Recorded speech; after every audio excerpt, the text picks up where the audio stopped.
Hello friends, welcome back on my YouTube channel Medico Junction. My dear friends, in my last lecture of anatomy and physiology, we learned nervous tissue. Okay, today we are learning the system of human body, that is the respiratory system. Respiratory system contributes to homeostasis by providing the exchange of gases between the atmosphere to the lungs, between the lungs to the blood and between the blood to the tissue cells. Okay, respiratory system हमारी body के अंदर homeostasis maintain करता है. Homeostasis means balance maintain करता है by providing the exchange of gases actually oxygen and carbon dioxide जो होता है उसका हमारी बॉडी के अंदर एक्सचेंज होता है through the respiratory tract. Exchange जो होता है in between the atmospheric air to the lungs में होता है, then lungs to the blood and blood to the tissue cells. Mean जो एक्सचेंज है gases like carbon dioxide and oxygen का जो एक्सचेंज है हमारी बॉडी के अंदर कहाँ होता है? ये exchange in between the atmospheric air means oxygen हमारे लंग्स के अंदर जाती है और लंग्स से कार्बन डाइऑक्साइड बाहर निकलती है. This is the one kind of the exchange. After that exchange is take place into the lungs to the blood. Actually क्या होता है, जो कार्बन डाइऑक्साइड ब्लड से लंग्स के अंदर आती है मीन्स एल्यूलाई में आती है, वो हमारे एक्सहेलेशन के थ्रू बॉडी से बाहर जाती है, और जो ऑक्सीजन हमने एटमॉस्फेयर से हमारे लंग्स में गई थी अब वो क्या लंग्स से मीन्स एल्यूलाई से कहाँ चली जाती है? ब्लड में. तो एक्सचेंज का हो गया ऑक्सीजन एंड कार्बन डाइऑक्साइड का in between the lungs and blood means alveoli and blood. Another exchange of gases is take place at the cellular level.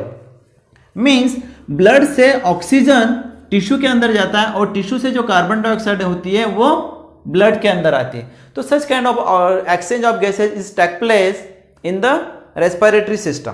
Okay, this homeostasis और exchange of the gases is possible due to the respiratory system and cardiovascular system. इसके अंदर heart and respiratory system दोनों का involvement होता है.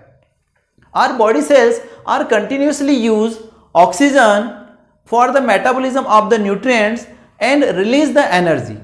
At the same time, their reaction is releases the carbon dioxide. Such carbon dioxide is necessary to extract out from the body because excess carbon dioxide in our body is produces the acidity, also that is the toxic for our body tissue cells.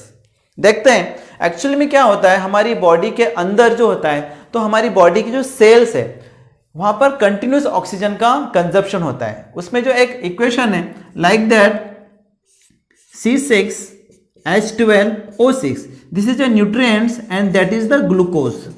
Okay, and this one is the oxygen molecule which enter in our tissue और in the cells through the respiratory system.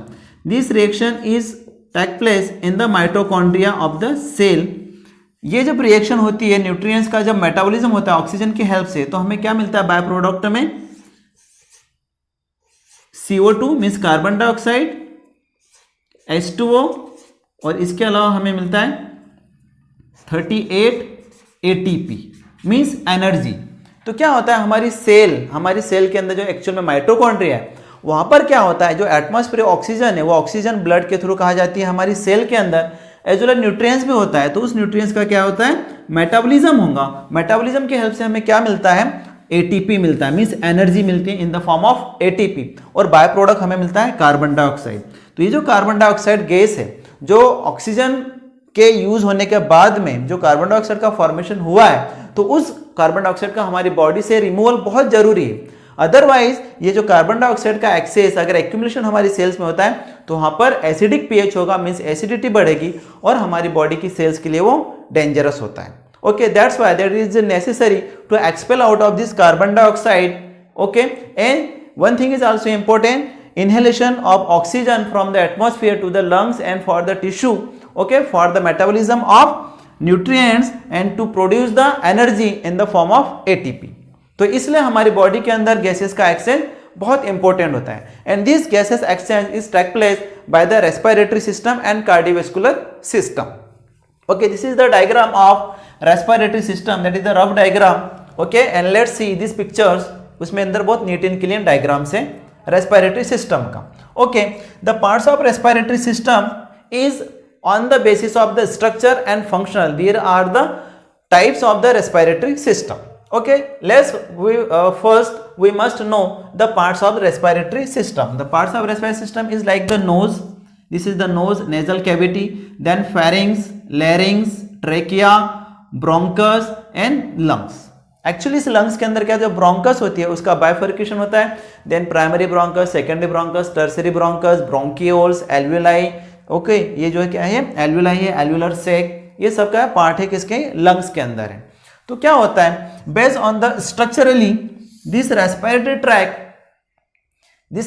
Track is divided into the upper respiratory tract system and lower respiratory system.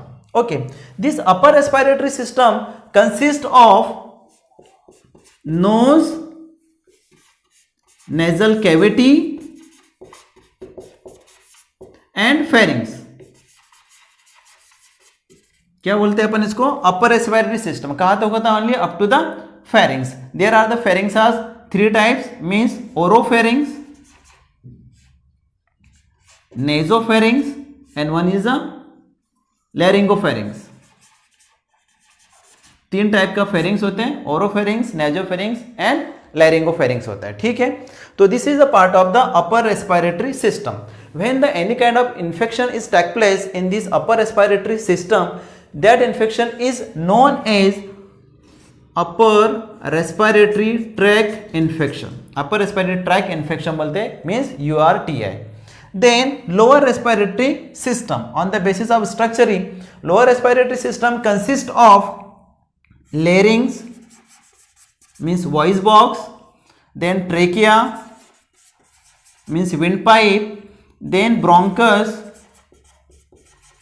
bronchioles, alveoli, means part of the lungs. Okay, this is the part of the lower respiratory system के ये part है. कहाँ से, larynx, voice box, larynx को voice box भी बोलते हैं, then trachea means windpipe, then bronchus, this is one bronchus. Okay, these bronchioles, then alveoli, that means whole lungs. That is the part of lower respiratory tract or lower respiratory system. When the infection is take place in this part, means lower respiratory system, that infection is known as, in short, that is the LRTI, means lower respiratory tract infection, right? This respiratory tract based on the function is divided into 2 parts. First one is conductive zone or respiratory zone. This conducting zone is includes the all kind of the this passage of air, means nose, pharynx, larynx, trachea, bronchus, bronchioles, ठीक है, are known are the part of the conducting zone. Means इसमें से क्या होता है, years का conduction होता है, एयर का एक्सचेंज होता है, तो हम उसको क्या बोलेंगे, conducting zone. Conducting zone include the inside the parts of the inside the lungs and outside the lungs. क्या होता है वो, कंडक्टिंग जोन होता है. After that is the respiratory zone. Actually, respiratory zones include the main part where the exchange of gases is take place in between the lungs and blood. जहां lungs और blood में क्या होता है, gases का exchange हो रहा है, तो उस पार्ट को अपन क्या बोलते हैं, रेस्पिरेटरी जोन. अब इस रेस्पिरेटरी जोन में क्या होता है, like the terminal bronchioles. Terminal bronchioles होती है इसमें, देन एल्वियोलस होती है, मींस एल्वियोलाई होती है, देन एल्वियोलर सेक होता है. ओके, तो यहां पर क्या होता है, एक्चुअल में गैसेस का एक्सचेंज होता है, तो हम इसको क्या बोलते हैं, respiratory zones. Means respiration is take place in between the lungs, means alveolus and blood. Okay, तो this is the just small introduction part of respiratory system. Okay, there are the few terminology which we must know, like the otorhinolaryngology. Otorhinolaryngology is the branch of science which include the diagnosis and treatment of any disease of nose, ear and throat. Okay, that is in short known as ENT। इसको क्या बोलते हैं? ENT means ओटोराइनोलैरिंगोलॉजी एक science की एक ऐसी branch है जिसमें क्या होता है कि हमारे नोज, ईयर एंड थ्रोट के अंदर जो भी डिजीज होती है उन डिजीज की डायग्नोसिस और ट्रीटमेंट जो होता है, ठीक है, तो हम उस ब्रांच को क्या बोलते हैं? Otorhinolaryngology. Another terminology is that pulmonologist. Pulmonologist किसको बोलते हैं अपन?